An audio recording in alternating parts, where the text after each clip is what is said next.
Good morning students. प्रज्ञा विद्यालय की online classes में आपका स्वागत है। और आज हम यहाँ पे जो कक्षा 12वीं का भूगोल विषय का जो अध्याय 2 कर रहे थे उसका लेक्चर 3 करेंगे।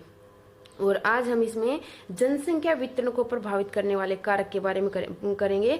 और लास्ट लेक्चर जो मैंने दिया था वो आपको जनसंख्या वितरण और घनत्व के बारे में दिया था। अब हम उनके जो कारण हैं, जो कारक हैं उसके वितरण को प्रभावित करने वाले वो करेंगे। और ये आपका मोस्ट इंपोर्टेंट प्रश्न है। आप इसको बहुत ही अच्छे से ध्यान से इस वीडियो को सुने और इसको याद भी करें अच्छे से, क्योंकि ये बार बार आपका जो बोर्ड एग्जाम उसमें जो बड़े प्रश्न है उनमें क्वेश्चन बार बार रिपीट होता है। हर साल ये प्रश्न आपका बोर्ड एग्जाम में आता है। तो शुरू करते हैं हम अपना प्रश्न। जनसंख्या वितरण है जो उसको प्रभावित करने वाले कारक। अब ये बात तो आपको पता है कि विश्व में कहीं भी जनसंख्या एक समान नहीं है। किस क्षेत्र में जनसंख्या ज्यादा है तो किसी क्षेत्र में कम। कोई क्षेत्र सघन बसा हो तो कोई विरल तो कोई मध्यम बसा हो। जैसे कल मैंने लास्ट लेक्चर, इससे पिछला जो लेक्चर दिया था उसमें मैंने आपको बताया भी था। तो आज हम उसके कारक कर लेते कि ऐसा क्यों है। सबसे पहले हम करेंगे भौगोलिक कारक, फिर हम मानवीय कारक करेंगे। तो सबसे पहले चलते हैं भौगोलिक कारक, क्योंकि भौगोलिक कारक कौन से होते हैं जो प्राकृतिक रूप से हमें प्रभावित करते हैं। प्रकृति के द्वारा जो कारक हैं वो प्रभावित करते हैं, वो सारे क्या कहलाएंगे, भौगोलिक कारक। इनमें जो सबसे पहला कारक है वो जल की उपलब्धता। अब आप सबको पता है कि जल हमारे लिए कितना जरूरी है। तो देखें, लोग उन स्थानों पर बसने को प्राथमिकता देते हैं जहां जल आसानी से उपलब्ध होता है। जल जीवन का महत्वपूर्ण कारक है। जल का उपयोग पीने, नहाने, भोजन बनाने के साथ साथ पशुओं, फसलों, उद्योगों, जल विद्युत उत्पादन, नौ संचालन के लिए किया जाता है। अब आपने देखा कि कितने क्रियाकलाप है। आप दैनिक जीवन में भी कितने बार जल का उपयोग अपने घर में करते होंगे, सुबह से लेकर शाम तक। इसके अतिरिक्त हम पशु अगर पालते हैं तो उनके लिए जल का उपयोग करते हैं, फसल उगाने के लिए करते हैं, उद्योगों में जल का उपयोग करते हैं, बिजली बनाने के लिए भी हम जल का उपयोग करते हैं, और नाव वगैरह चलाने के लिए भी, हम परिवहन के लिए भी किसका प्रयोग करते हैं, जल का प्रयोग करते हैं। तो इसी कारण नदी घाटियां सबसे अधिक सघन बसे क्षेत्र हैं। अब एग्जाम्पल जैसे अगर आप देखें तो भारत में जैसे हमारा जो उत्तर भारत का मैदान है वो सबसे ज्यादा सघन बसा उत्तर प्रदेश ऐसे हमारा। ऐसा क्यों? क्योंकि वहां पर भारत की सबसे प्रमुख नदी गंगा नदी है और उसकी सहायक नदी वहां से उगी जाती है, इसीलिए वहां पर सघन बसा। इसके अलावा विश्व में अगर आप देखें तो नील नदी का जो क्षेत्र है वो है, मिसिसिपी नदी के आसपास जो लोग हैं वो बसे हुए हैं। जैसे चीन के अंदर हवांग हो नदी है, वहां पर जनसंख्या का बसाव ज्यादा है। दूसरा जो कारक है वो भू आकृति, यानी कि भूमि की आकृति कैसे। जैसे 11वीं क्लास में आपने भू आकृति के बारे में पढ़ा था कि भू आकृतियों का प्रभाव बहुत ज्यादा मानव पर पड़ता है।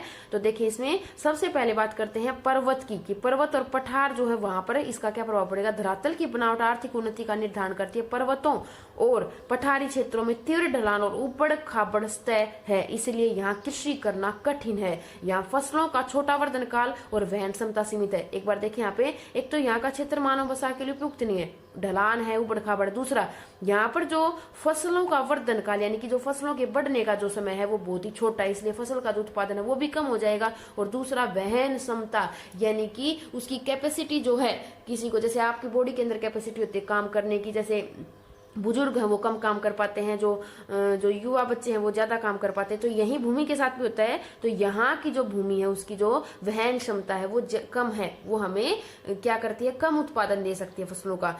इसीलिए एंडीज, रॉकीज, हिमालय पर्वत पर विरल जनसंख्या, यानी कि विश्व के और भी पर्वत अगर आप देखेंगे तो वहां पर क्या पाई जाती है, विरल जनसंख्या पाई जाती है। इसके विपरीत अगर मैदानों में चले तो समतल मैदानों में उपजाऊ भूमि कृषि, उद्योग, परिवहन आदि के लिए अनुकूल दशाएं प्रदान करते हैं। उत्तर भारत का मैदान इसका उदाहरण है। यानी कि मैदानी क्षेत्र अगर आप विश्व के देखेंगे तो जैसे कल मैंने वितरण भी आपको कराया था, तो उसमें अगर आप देखेंगे तो सबसे ज्यादा जो वितरण है, घनत्व है जनसंख्या का, 200 से अधिक व्यक्ति रहते हैं। तो वो सारे क्षेत्र कौन से हैं, वो विश्व के मैदानी क्षेत्र ही हैं। तीसरा जो कारक है वो है जलवायु, यानी कि किसी क्षेत्र का जो क्लाइमेट है वो भी इस पर प्रभाव डालेगा। लोग अनुकूल जलवायु वाले क्षेत्रों में बसना चाहते हैं जिसमें उन्हें अधिक मौसमी परिवर्तन नहीं होता है। अधिक वर्षा, अधिक तापमान और कम तापमान वाले क्षेत्रों में कम रहते हैं। जलवायु की विषम दशाओं में फसलों को उगाने और पशुपालन में भी दिक्कत आती है। अब अगर आप कहें कि आपसे अगर मौसम की बात की जाए, जलवायु की बात की जाए, तो आप कैसी जलवायु में रहना पसंद करते हैं कि ना तो ज्यादा गर्मी और ना ही ज्यादा सर्दी वहां पर हो, ना ही बहुत ज्यादा वर्षा हो, या फिर ना ही बिल्कुल ऐसा क्षेत्र ना हो कि वर्षा ना, जैसे हमारा राजस्थान है। तो इन क्षेत्रों में भी लोग कम बसना पसंद करेंगे। लोग कहाँ बसना पसंद करेंगे, जो अनुकूल जलवायु, जैसे हम अगर पंजाब हरियाणा में चलते हैं तो यहाँ की जलवायु काफी अच्छी है मानव के लिए। तो यहाँ पर जो जनसंख्या का जो दबाव है वो क्या है, ज्यादा है। विश्व के साथ भी ऐसा ही है, अनुकूल जलवायु वाले क्षेत्रों में ज्यादा लोग बसते हैं। और लास्ट जो भौतिक कारक है वह मृदाएं, यानी कि मिट्टी का प्रभाव भी बहुत ज्यादा पड़ता है। उपजाऊ मृदाएं गहन कृषि के लिए उपयुक्त है, इसलिए जलोढ़ मृदा, दोमट मृदा वाले क्षेत्रों में लोग अधिक रहते हैं। फिर से उत्तर प्रदेश में चले तो उत्तर प्रदेश में कौन सी मृदा है, जलोढ़ मृदा, क्योंकि नदियां कौन सी मृदा लाती हैं, जलोढ़ मृदा लाती है। इसलिए यहाँ पर भी क्या है, जो जनसंख्या का जो दबाव है वो ज्यादा है। किसकी वजह से भी हो सकता है, ये उपजाऊ मृदा के कारण भी हो सकता है। इसके विपरीत जहां पर कम उपजाऊ मृदा होंगी वहां पर, जैसे भारत का दक्षिणी जो भाग है, जैसे कल मैंने आपको बताया था भारत का प्रायद्वीपीय पठार वो थोड़ा सा कम सघन बसा है। ऐसा क्यों, क्योंकि यहाँ की जो मृदा है वो थोड़ी सी कम उपजाऊ है। नेक्स्ट कारक जो हमारा है वो है मानवीय, एक बार इसको और थोड़ा सा आप आगे देख लीजिए, नोटबुक में आपको इसको जैसे उतारना है। इस मिट्टी की वहन क्षमता अधिक होती है। उपजाऊ मिट्टी के कारण सिंधु, गंगा, सतलुज का मैदान, मिसिसिपी और नील नदी की घाटियों में जनसंख्या का बसाव अधिक है। नेक्स्ट जो हमारा कारक है वो है मानवीय कारक। मानवीय कारक में अगर हम चलें तो देखें, इसमें आर्थिक कारक करेंगे पहले, फिर इसके राजनीतिक और सामाजिक सांस्कृतिक कारक हम करेंगे। आर्थिक कारक यानी कि जो इकोनॉमिक जो फैक्टर है मानव के द्वारा जो क्रिएट होते हैं वो कैसे प्रभावित करते हैं जनसंख्या को। सबसे पहला चलते हैं खनिज में। जिन क्षेत्रों में खनिजों के विशाल भंडार हैं वहां पर खनन तथा खनिज आधारित उद्योग विकसित होते हैं। अब अगर किसी क्षेत्र में खनिज है तो लोगों का विकास तो वो करेंगे, उसके साथ साथ उनको क्या देंगे, रोजगार के अवसर भी देंगे। तो वहां पर क्या होते हैं, लोग ज्यादा बसना पसंद करते हैं। जैसे कि अफ्रीका की कंटगा, जाम्बिया, तंबा पेटी इसका उदाहरण है।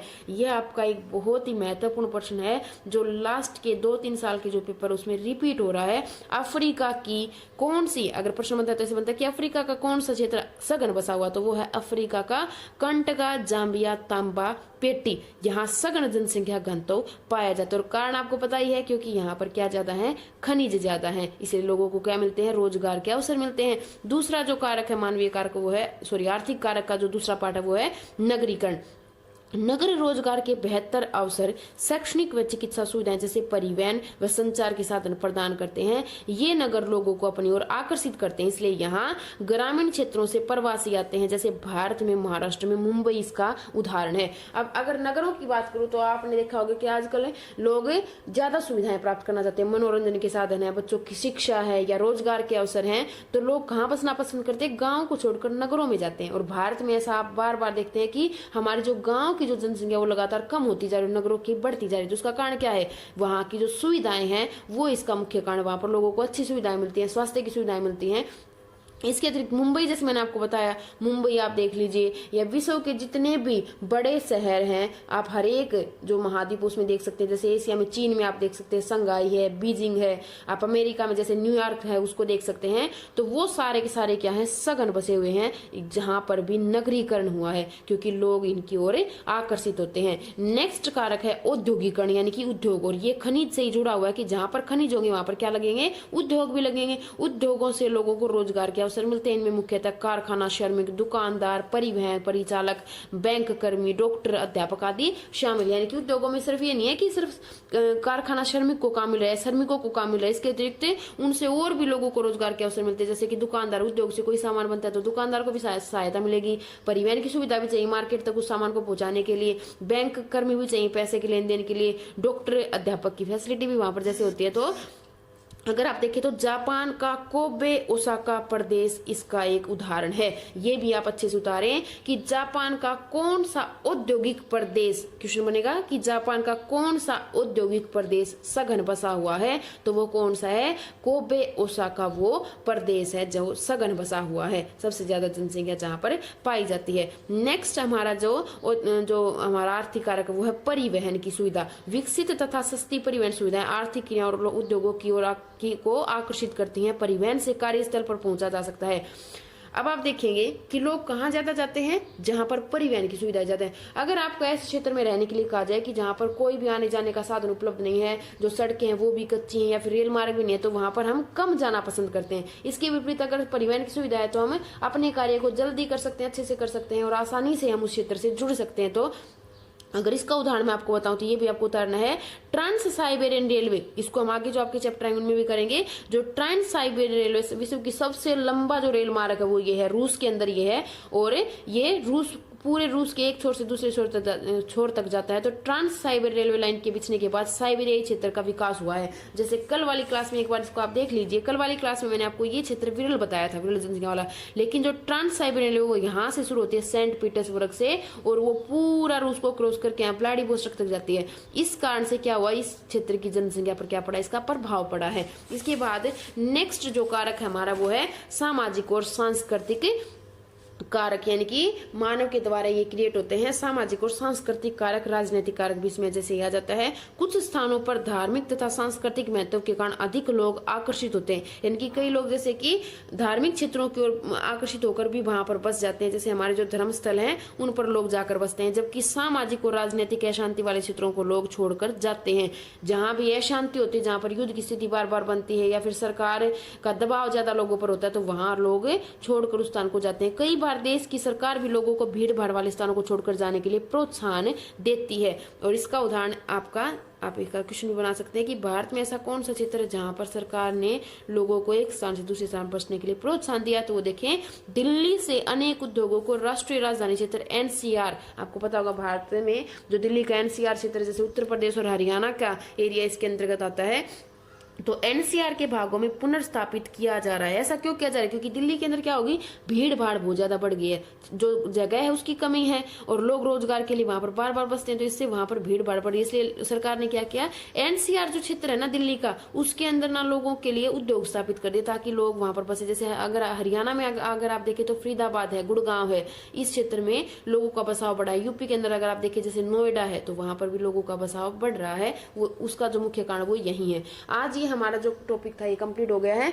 कल जो हम करेंगे वो करेंगे जनसंख्या वृद्धि के बारे में, पॉपुलेशन ग्रोथ के बारे में, जो आपका चैप्टर का नाम भी जैसे हमने दिया था कि जनसंख्या वितरण घनत्व और वृद्धि के बारे में बताना है आपको। तो 2 टॉपिक तो हो चुके हैं, लास्ट हमारा बचेगा जनसंख्या वृद्धि। और आज जो टॉपिक हमने करा उसको आप अच्छे से नोटबुक में एज इट इज आपको ये उतारना है, यूं का यू। जो इसमें से प्रश्न जो आपके बनते हैं वो 5 नंबर के बनते, कई बार छोटे हो जाते हैं। आपसे अकेले भौगोलिक कारक भी पूछे जा सकते हैं, आपसे मानवीय कारक भी पूछे जा सकते हैं। तो इसको आप अच्छे से नोटबुक में उतारें और अच्छे से इसको याद करें। Thank you.